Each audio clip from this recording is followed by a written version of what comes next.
Thank you so much, Dr. Gupta, and thank you to Dr. Garg and the EE Foundation and amazing set of panelists and speakers that we have here today. I hope all of you can hear me. Excellent. Good morning. Good morning. That's great. It's always good to have the first session in the day. We can wake people up a little bit. At least it's not after lunch, huh? So that way we are good. So great.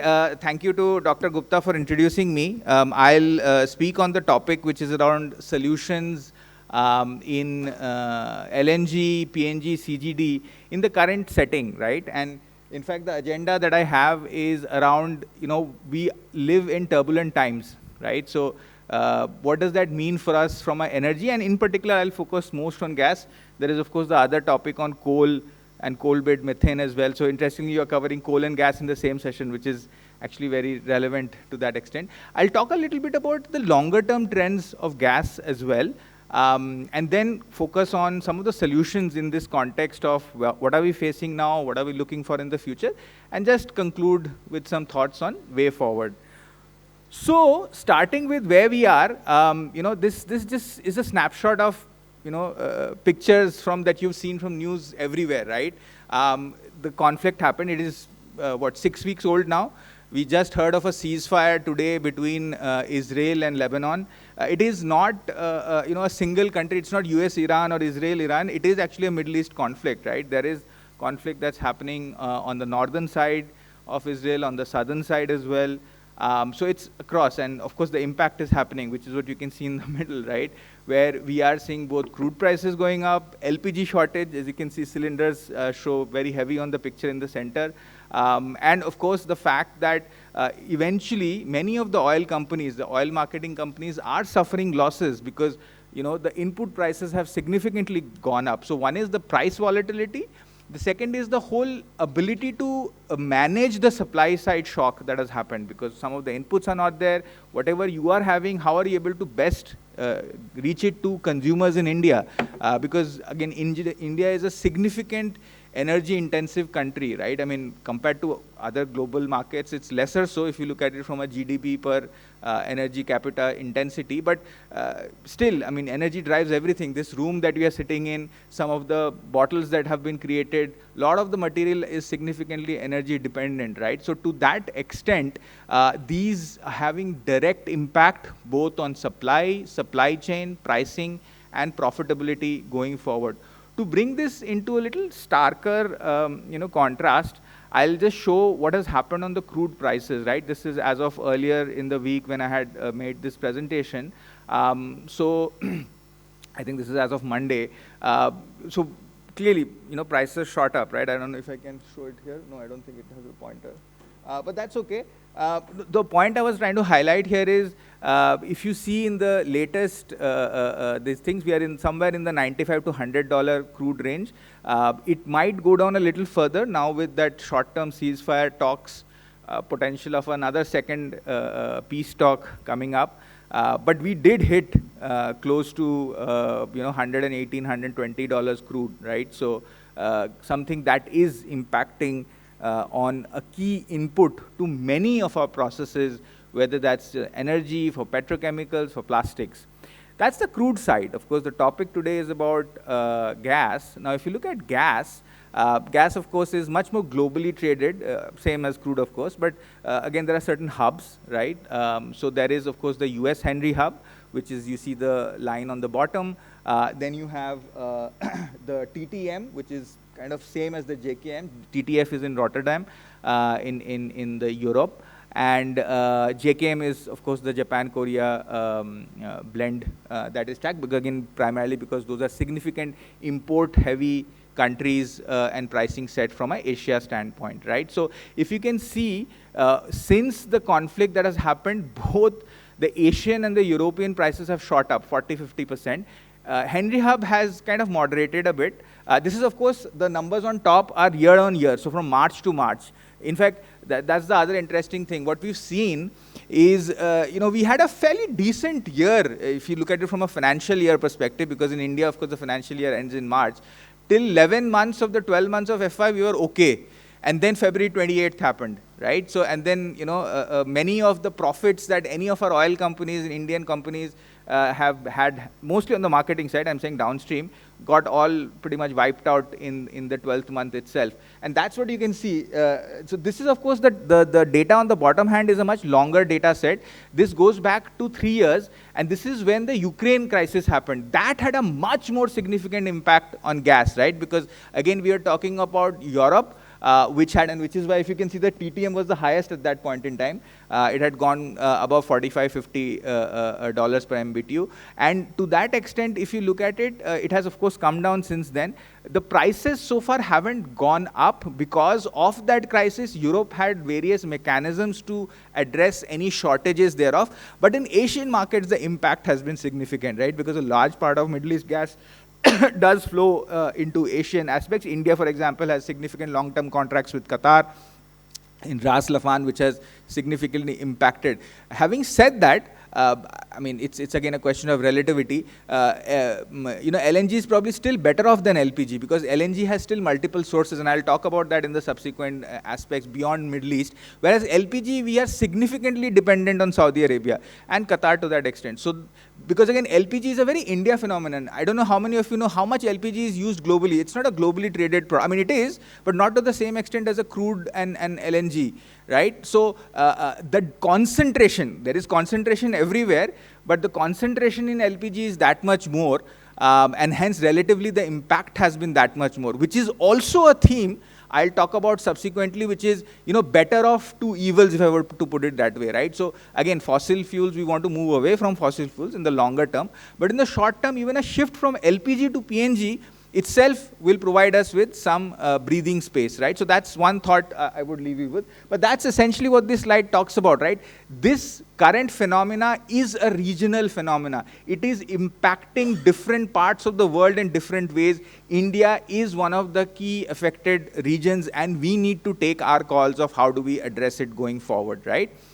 Now, if I look at it now from a regional perspective, and this is history, but it's still worth revisiting. I mean, the Strait of Hormuz, of course, as you can see, interestingly, US is kind of mapped out of this view of the world. We do live in a multipolar world nowadays where US runs on its own, so to speak. But if you were to still look at the rest of Europe, Africa, Asia, Australia, etc., you do see that Strait of Hormuz is fairly central, right? And the left-hand side is crude flows, right-hand side is gas flows. As you can see, even in all of these, India is a key importer in the top 5, in fact, top 3 in all of them, both in crude and LNG from Strait of Hormuz, right? So again, it's a proximity thing, right? So obviously, we do import a lot, 90% of crude, 50% of gas, close to 60-70% of LPG.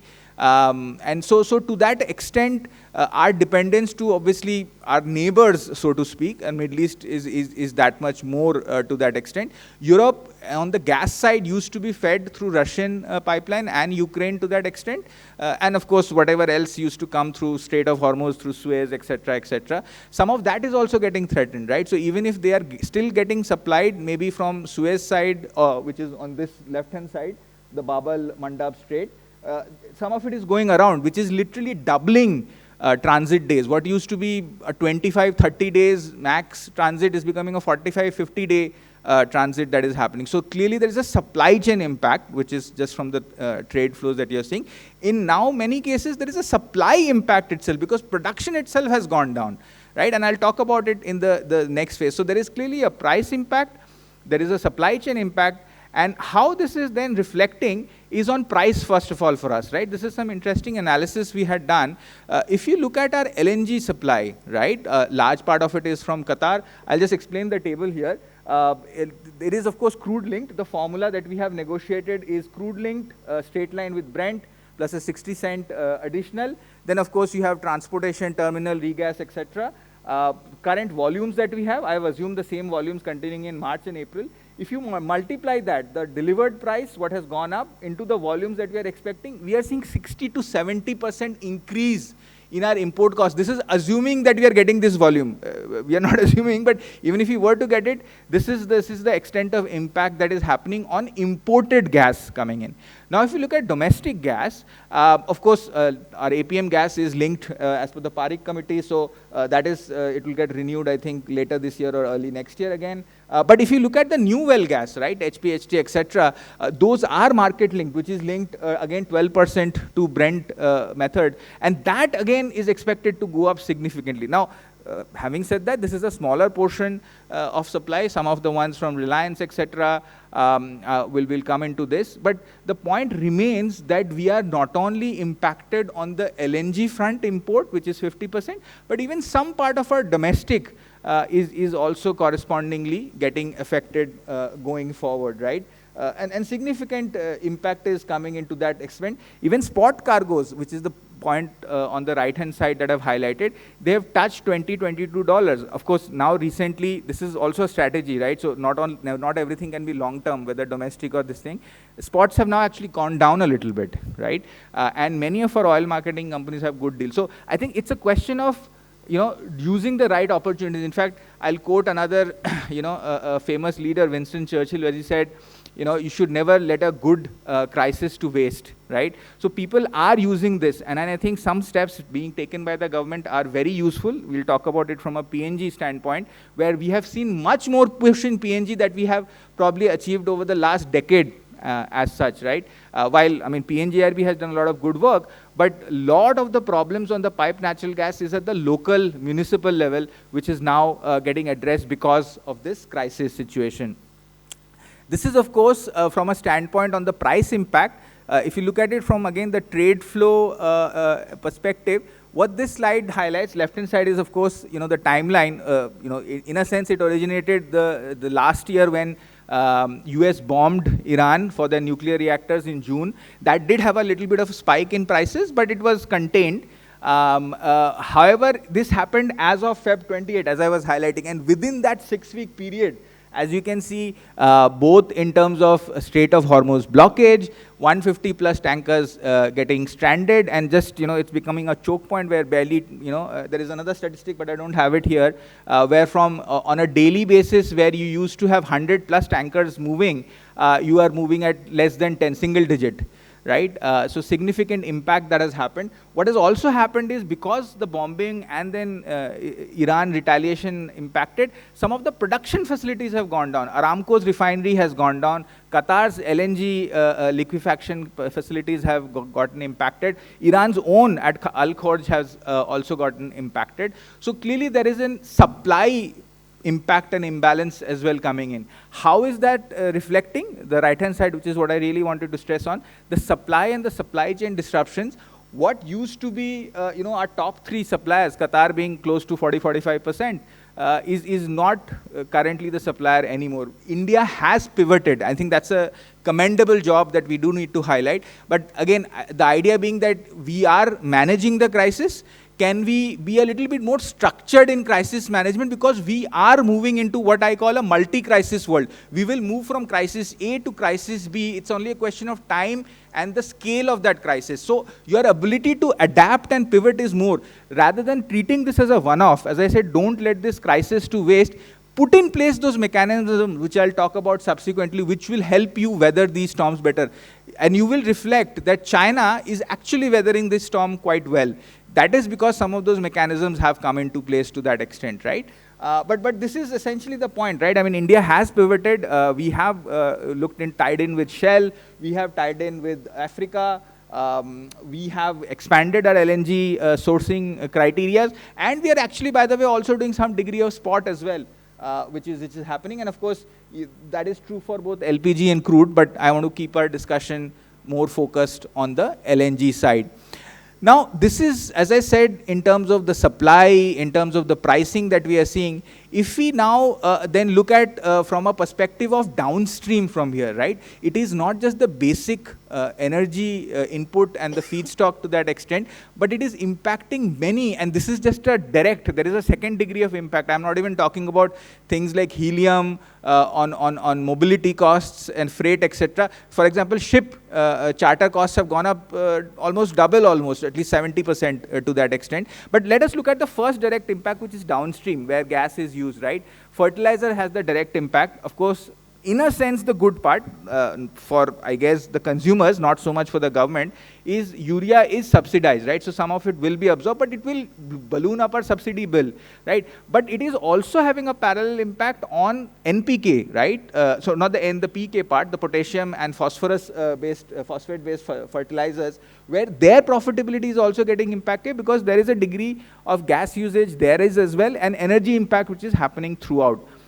So this will have a follow-on impact. Subsequently, gas-based power, right now, of course, gas-based power is a, I would say, marginal usage so far. I think close to only about 7%, we'll talk about it in the subsequent pages, is going into power. Some of it, most of it is APM to that extent, but again, the availability thereof is a challenge. Now, with again, LNG being threatened and the prices going through the roof, the usage again of gas-based power gets even more impacted than what it was. I mean, it was bad, now it is getting worse. Right? Then if you look at city gas, right? Again, city gas to that extent has a blend of domestic as well as LNG, especially if you look at the point below, which is looking at PNG into industrial and commercial customers, right? Now, those are significantly areas where you do pump in LNG, right? Now, A, the LNG itself is not available, so how are you able to supply to them? And B, even if you have it, it is significantly higher expensive, right? So to that extent, the profitability of CGD companies comes into question because in any case, government had done a reallocation of APM for some of these INC cases as well earlier. So now you are in a sense getting squeezed in both fronts. And then of course industrial, which is still a fair and growing consumer of gas. In fact, gas technically, it is much cleaner than say an FO or naphtha or diesel that is being used in many of these cases. So therefore, the switch to gas, which had been better, is getting threatened because, again, of the headwinds and the alternate fuels are not much better, right? LPG is already out of reach to that extent coming in. Petrochemicals is hit even worse because what is happening is now you're getting impacted on the supply side with prices and availability. Itself, polymer prices were threatened since the Ukraine crisis for 2-3 years. Because the utilizations were low, prices are low, so you're getting squeezed on the top line side and now on the bottom line side, and not great days, of course. Achhe din abhi tak aaya nahi hai petrochemical ke liye, right? That's how I would put it. So that's a sense of how we are currently situated and the impact that is rippling through various segments. But I'll take a pause and then move a little bit to the longer term side of things of where do we really see gas in India's landscape and energy mix. Now, if you look at long-term trends here, we do see gas growing up, right? I mean, it may not have grown up from a percentage of the energy mix. I think this year we were just going to about touch 7%. We were always in that 6 to 7% range, right? We were higher, actually 9% about a little earlier, but then India's energy mix itself is changing. One has to assume that energy mix is not a composition of just the gas growth, but the growth of other energy sources as well, right? To that extent, if you see from an absolute terms, gas consumption has grown up, right? In the last decade, which is the chart on the left, it highlights the growth that has happened. In a partial year, we are at 48 million tons. That is the breakup of that 48 million tons of consumption, clearly fertilizer being the biggest. And then you have CGD, and then industrial and power, and then others, which is again other sorts of industries that are coming into the picture. I'll talk about the segments a little later, but the supply side is what we had just talked about, right? It remains equal between LNG and domestic, but this is what is, I would say, under threat or under flux, because if we don't produce enough domestically, that percentage of import will only keep going up. Right? So that is a challenge, that while demand is growing up, it may not be as a percentage of energy mix to that extent, supply also has to come up to that extent. And when I mean supply, I mean, of course, better LNG import sourcing, but also better domestic production going forward. This is a historical longer term trend. If you look at projections of what we at PwC look at, and we do believe that gas demand will double within the next 20 years. To 110 plus MTPA requirement. What is the fastest growing thereof? Again, potentially surprises, city gas and industrial to that extent coming into effect. In fact, replacing fertilizer, which used to be much bigger, city gas is growing much faster. of course, then followed by refinery and other industrial segments that you see. Fertilizer, again, is, I would say, a stable phenomena. There are some capacities, HURL is there, etc., which is linked to HVJ and some of the extensions of the gas grid there. But city gas is really the growth phenomena. We have 307 odd GA licenses that have been awarded. Not all of them have fully blown out. We are, of course, aware of IGL here and MGL in Bombay, which themselves were also regulatory phenomena which were imposed by the Supreme Court. But now that PNGRB has done a great job of awarding the licenses, the mechanisms of the players as well as the regulators and the state governments, and in fact I would say the local and municipal governments, have to really come to play to really make that growth happen, because there is demand, what I call latent demand. It is the ability to provide it at the right time, right volume and right price, right? Same technically holds true from the industrial standpoint, because again, we are seeing significant refinery and petrochemical additions, right? We will soon have the HPCL refinery coming up in Barmer. It's potentially going to be commissioned in the next few months. HMEL just finished an expansion. Vizag finished an expansion. Bina expansion is underway. There is also BPCL, Machilipatnam, that is going to come up, and there was at some point the mega refinery that was supposed to come up, which is not there. But leaving that aside, I think another set of analysis which is not shown here, we do believe our capacity for petroleum fuels itself will double. So therefore, our capacity currently, which is about 250 million tons of refining capacity, we are, I think, the 4th largest refiner in the world, we can supply not only for ourselves, which is India for India, but India for the world, which is genuinely the case.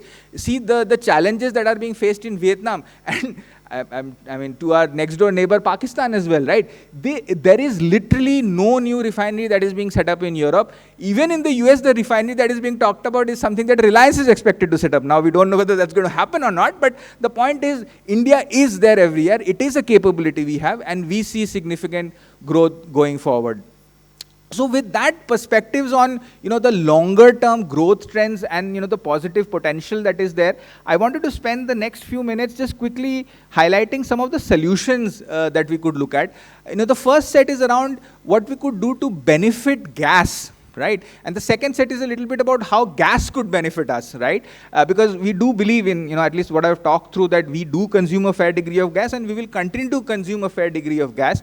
So it is therefore important how do we put those mechanisms, as I said, to address the gas availability. Now, these are 4 broad themes I've highlighted. It's a mix of short-term and long-term, the points that I highlighted previously, around how do you ensure supply security and diversification, how do you enhance domestic production, how do you ensure the infrastructure push and policy push is there, and how do we better become tech-enabled and digitalized in our way of operations, right? On the supply security, and I'm not going to drain the slide, this is a fairly useful set of points, and by the way, these are points that we had helped draft together as part of Niti Aayog's roadmap for the gas section in the Viksit Bharat roadmap for 2047. One of the points I would want to highlight in the supply security is the gas reserves. The other points that you see is already happening, right? So the supply chain diversification, again, there is no formal policy, but it is happening. Even the third one is something that is being talked about, but not happening, where we are investing significantly on crude equity, but not enough on LNG equity. But I think the second and third are critical, which is we have some bit of crude reserves, but we have 0 gas reserves, right? We need to enhance our crude reserves. This is literally what China has done. They have 4 to 5 months of stock. We, again, differing points, we believe somewhere around a month to 6 weeks of stock to that extent, right? Which are getting depleted to that extent. Then, of course, one is how do we have a better access to sourcing of gas, but how do we produce more? We do have some bit of gas reserves, not extensive, but some bits that we have within. We have enhanced our coverage. ONGC and DGH would know, DGH has allowed for many of the demilitarized zones to be allowed. 99% of that has been opened up. We hope Andaman is the next new big find.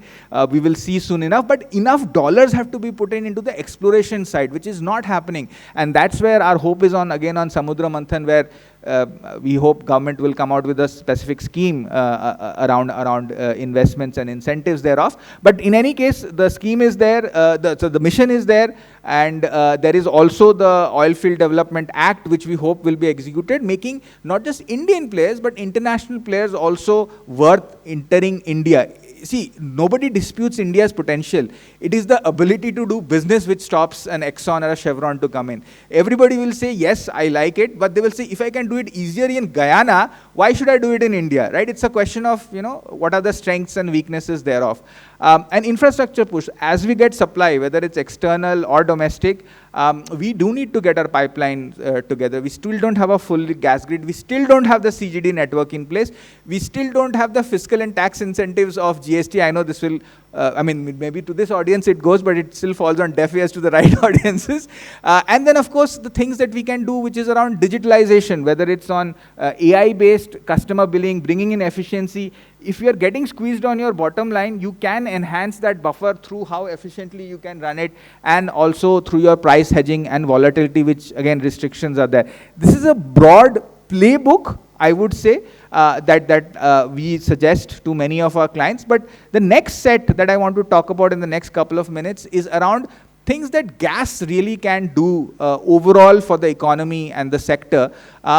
LNG, I think, is a very versatile energy solution. We talk about it, but not much is happening. It is being taken up by the likes of an Indian Oil, Adani, for example, which is one of our sponsors here, and some others as well. SR, for example, are doing significant on LNG in heavy-duty vehicles, mainly trucking, where it is much, much more cleaner than diesel. It is also more economical.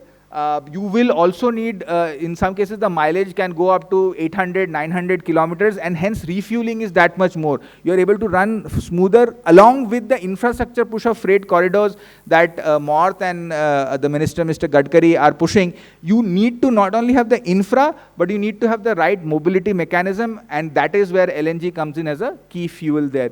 Similarly, LNG in industries is a key place where it can be a drop-in fuel.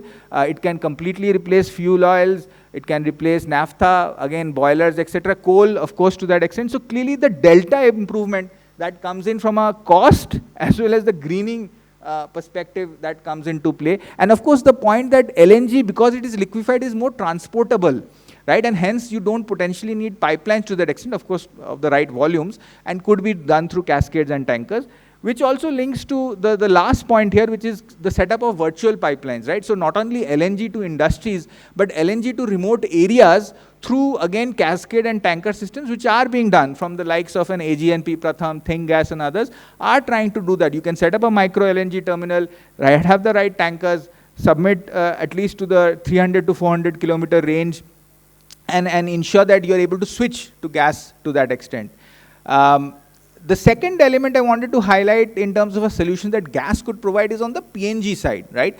The first is, of course, a no-brainer, which is, PNG this is actually not a new idea, so to speak, as more, I'm talking about wider and deeper penetration of PNG actually, where targeting the commercial and industrial space in a significant basis, because many of the MSMEs can actually benefit from the usage of these things, because it is a pipeline-based supply as versus many of the others which are not so much more safer, cleaner to that extent, and the ability to roll out in a much faster speed once the pipeline and spurs are created in place. Same holds for residential, nothing new, it is already there. Delhi probably has one of the better ones, but even now people still hedge and have LPG cylinders, and I think government is taking a great push by now saying relinquish, absolutely, go full-blown into PNG, because if that scale doesn't happen, none of the gas companies are going to service you, because again, you have to understand demand has to be met by supply, and supply has to be economical. If the supply is not economical, the demand will not be met. It will again be a chicken and egg situation, right?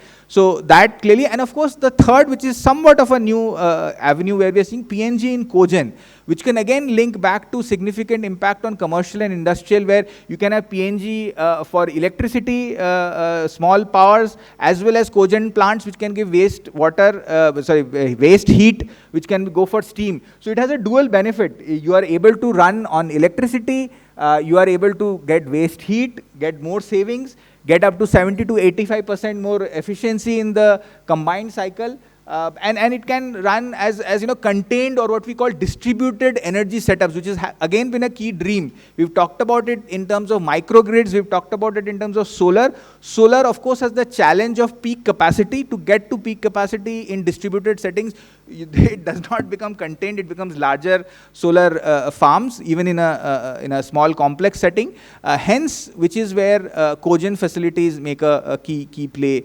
in PNG. The last element I want to talk about is around the digitalization aspect, which I touched upon in the overarching slide, which is that by adopting the right tools and technologies, AI in particular, which is really coming across in all our customer outreaches. I don't see enough of usage of that in our energy usage and energy players. Mr. Right? Manas, CGD. if you can complete, wrap Yes, it up. Here. Absolutely, Mr. Gupta. I'm done. This is pretty much the last slide. And that clearly can have significant impact, not only in terms of how we are able to address our customers, right, which is the automation of meter reading, billing, etc. It is also to the extent of how customers can experience it, because it does not need to be through a recalcitrant call center employee who will not pick up your call or be rude to you. You will always get that consistent service, and if done well, the model will be able to address your problems as well, and leads to the element of self-service, which also brings down costs to that extent. The other is on the operational side, where again there can be significant examples. Again, not draining, as Mr. Gupta ji highlighted, but sensorization, leak detection, again putting AI/ML models on top of that to allow for better predictive analysis thereof, and then again just monitoring through a digital twin perspective and linking back to a command and control center. The avenues and opportunities are immense. Some of this, I would honestly say, is happening. It's not that it's not happening, but it is not happening in a concerted way across the gas network that is happening. CGD is really the growth segment. You've seen that. I don't see why we are not seeing a significant digital transformation of the sector along with the growth that we are seeing. And hence, I will end with this slide, which talks about a kind of a proposition of the roadmap ahead. Again, concluding from a short-term and a long-term perspective. First is stabilize supply now. And I've hinted at some of the plays ahead. One is, of course, looking at the in-transit, in-ship cargoes and spots that are happening, looking at different sources, and then the medium term actually creating that foundation, right? Creating that infrastructure in place, creating gas reserves that can be easily done through caverns, or not even caverns, can be done simply through tanks, which can be there in our LNG terminals. There is enough space that is there, if not in Dahej as such, but potentially in Hazira and many of our other terminals, whether it's Ennore or Kochi, so to speak. And then, of course, CBG. I think I was talking to somebody here, ma'am here, in fact, where, CBG is again a domestic source. We talk about domestic production, which I talk about long term, because exploration and production, as Gupta ji will say, will take minimum 5 to 10 years. But CBG can be that much more faster and can be a medium term solution coming in. And of course, the longer term solutions of getting better domestic gas production, investing in external LNG equity, and things that OVL to some extent is doing, but probably more can be done by, say, the likes of a GAIL, Videsh, or a IOC, etc. And then, of course, looking even further out, we talked about CBG, but also green hydrogen, which can play a role. So that's in a sense just a summary of some of our thoughts and solutions. Thank you. Thank you.